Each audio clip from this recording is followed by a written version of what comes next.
Alright, here we are.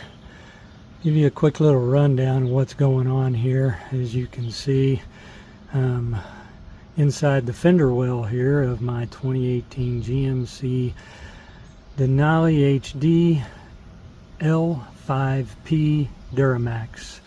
For those of you with a keen eye, you'll probably notice a few things right off the bat, that there's a few things missing here.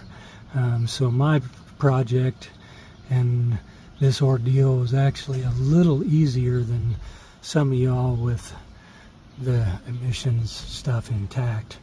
But there's a million videos on YouTube on how to take this stuff off and everything, so I'm not going to bore you with that. But kind of give you a rundown. What I'm doing is I'm replacing my manifolds and up pipes, going with the Diesel R Corp setup and everything.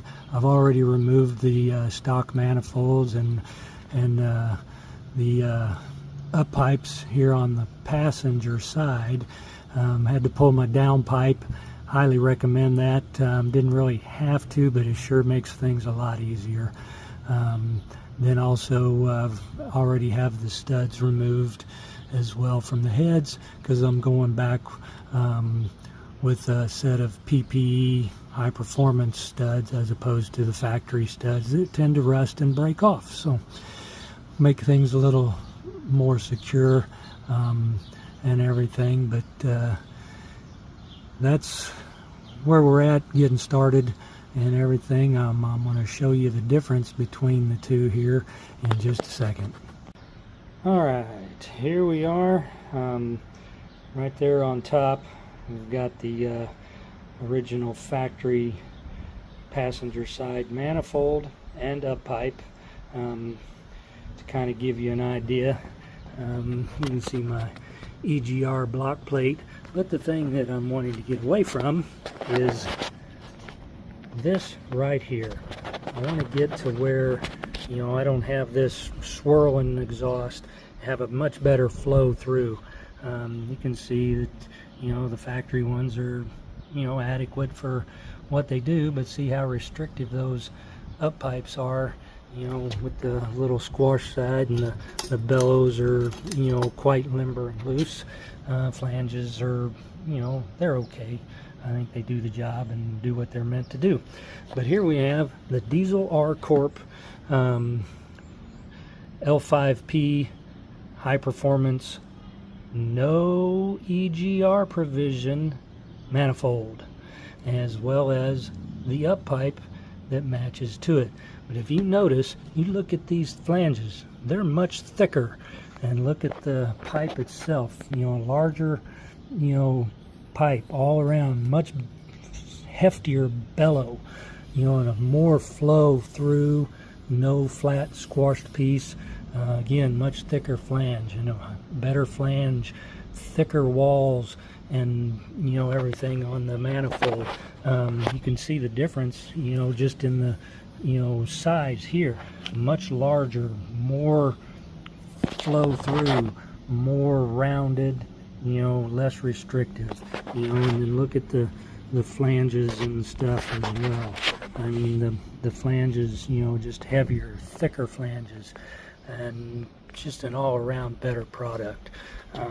I chose to go with the Diesel R Corp setup as opposed to, you know, some of the others like PPE.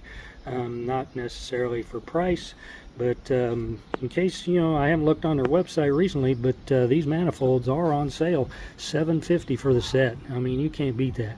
And then the pipes, you know, the up pipes were $300, so, you know, you're looking at just, you know, $1,100, you know, and, you know, I think it's a far superior setup than, you know, the factory, obviously. So anyway, and then, you know, as I said, you know, we're gonna upgrade our exhaust studs as well as our, you know, up pipe bolts and everything with the PPE set. Could have went with ARP bolts and everything, a little more expensive. I'm not looking at, you know, big giant horsepower, so, you know, I'm just gonna keep it there in that 6 to no more than 700 range, you know, not doing anything crazy, like pulling sleds or, racing, but if I want to put my foot into it, I can. So anyway, we'll start getting things put back together here before long, and we'll give you an update. All right, guys.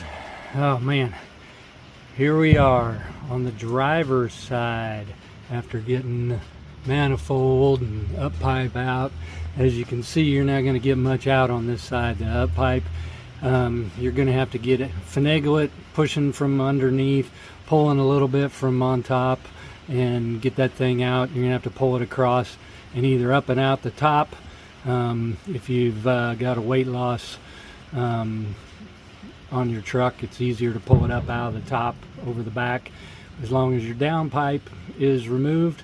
But yeah, it can be done, or you're gonna have to pull it out on the through up and over the transmission, out the passenger side fender well and stuff. But as you can see, we've got the driver's side out and everything. Up here on top, I did remove the boost tube.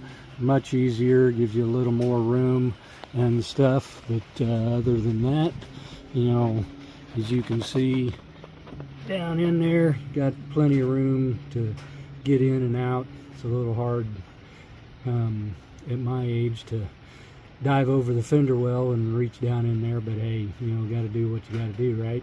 Well, anyway, then we'll go down here again on the passenger side as well. And as you can see, while I was in here and had those up pipes out, it was easy to access. I did change the coolant block off plate, got rid of that paper or plastic flat gasket plate, and put a rubber O-ring plate there. As you can see, I chose the PPE one. I just I like their products and everything, although I didn't go with them on this, on the manifolds and up pipes. Again, I went with Diesel R Corp and stuff. But as you can see, guys, hey, it can be done. I don't have a fancy lift, didn't have to get the cab off or anything like that, but yeah, it can be done. One thing I want to do is I want to give a huge shout out to Josh at Truckmaster YouTube channel. His videos are awesome. If you're not familiar with him, you need to show him some love, give him a like, give him a subscribe, a follow, all of it, man. If it wasn't for his videos on doing his manifold and up pipe on his L5P, shit, I might not have been able to even think this was possible without pulling the cab and all that. But hey, it can be done, guys. Trust me. I got a solid full day. I got actually a little more than a day getting everything out. So the hard part's over. Now the real fun begins, and we start putting it back together. So we'll go over here and want to show you something real quick. Here's the two configurations. This is the original factory configuration. As you can see, those original manifolds are somewhat restrictive, especially the up pipes. Got flat spots. Those bellows are just real flimsy. It serves a purpose, but if you want to get better performance, better overall drivability, here's the new configuration. As you can see, look here, on the driver's side, you got your port, if you want to put a barometer in and all that, but just an overall beefier, bigger, compared to having that little squashed spot there and everything. Up pipes, just bigger diameter, bigger flanges, just an overall better better product than the original factory one and stuff. So anyway, we'll keep plugging along here. Gonna get started putting things back together here, so we'll keep you posted. All right, guys, here we are. There's the old up pipes. the old manifolds, gaskets, heat shield, hot side boost pipe that I took out. Changed that while I was in there. Had a set that I wanted to put on. I just hadn't had time to get it done. So I thought, well, took it out. Might as well put the new one in there. I guess we'll do the cold side. Another weekend project, but I'm short on time. I got a few things I got to get done here on the last day of this July 4th 3-day weekend and everything. So over here to the truck. Here we are on the driver's side. Everything all put back together. Can't even see them because I got the heat shields put in.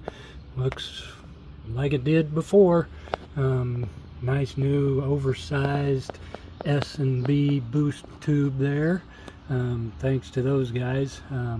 Make some quality products.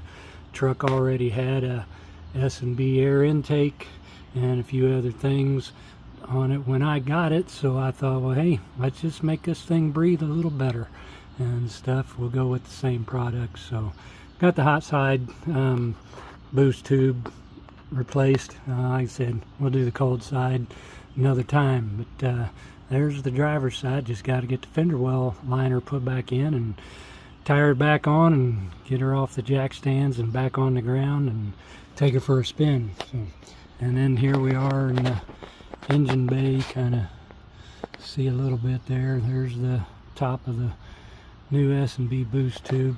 There's the air intake on that side. I think eventually I want to change that turbo horn as well, so that's a project for another weekend and stuff. But you can see here the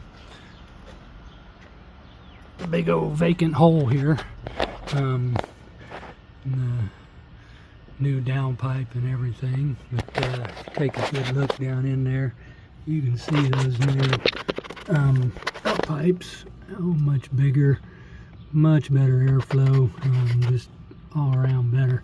I mean, trust me, everything's tight, and you know, I got some, you know, a few battle scars on that hand, a few more on that one there, but trust me, this is not a project for the faint of heart, but it can be done, guys. It literally can be done. Like I said, I got 3 solid days doing this and everything. You're not going to get much out on the driver's side and get that hot side boost tube out on that side, but the manifold out on that side.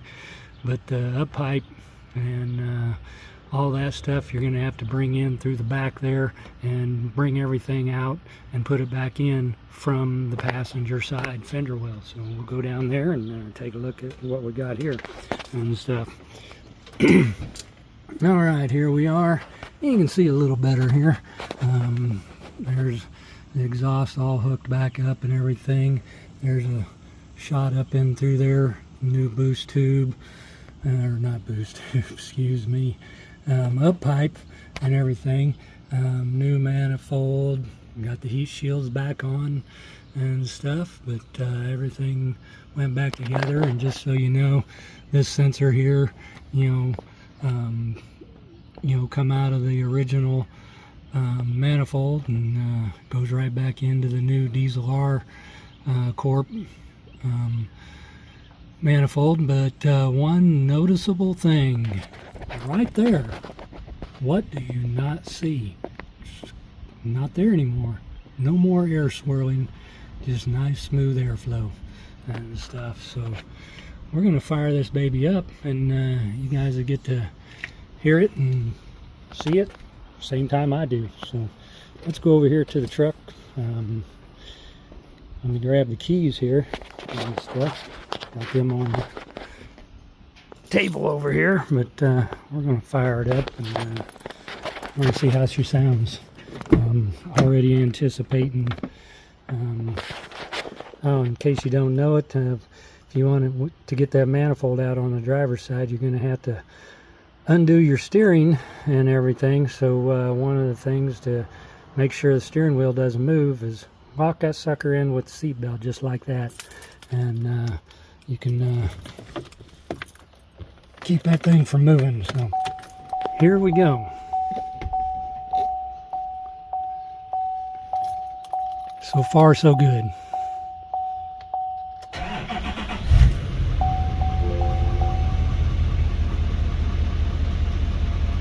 Nice battery. That's my phone, so disregard that. So anyway, there we go.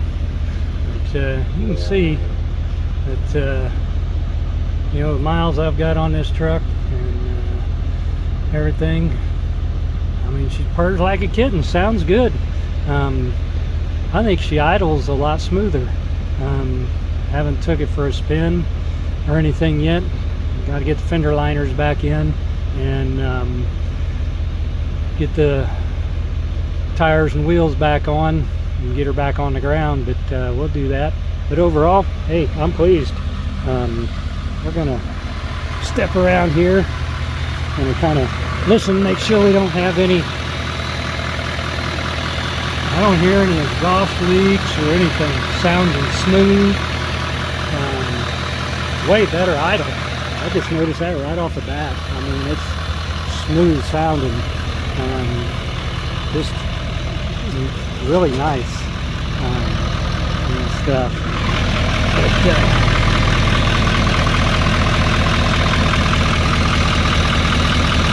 guys, that's unbelievable. I'm real pleased. Like I said, though, this is not a project for the faint heart, and I'm going to tell you right now, this thing kicked my ass.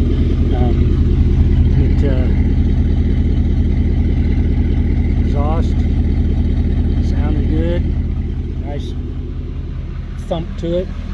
Sounds the way that a Duramax L5P should. So, well, we're going to wrap it up here and get her on the ground. We're going to take her for a spin, see how she runs.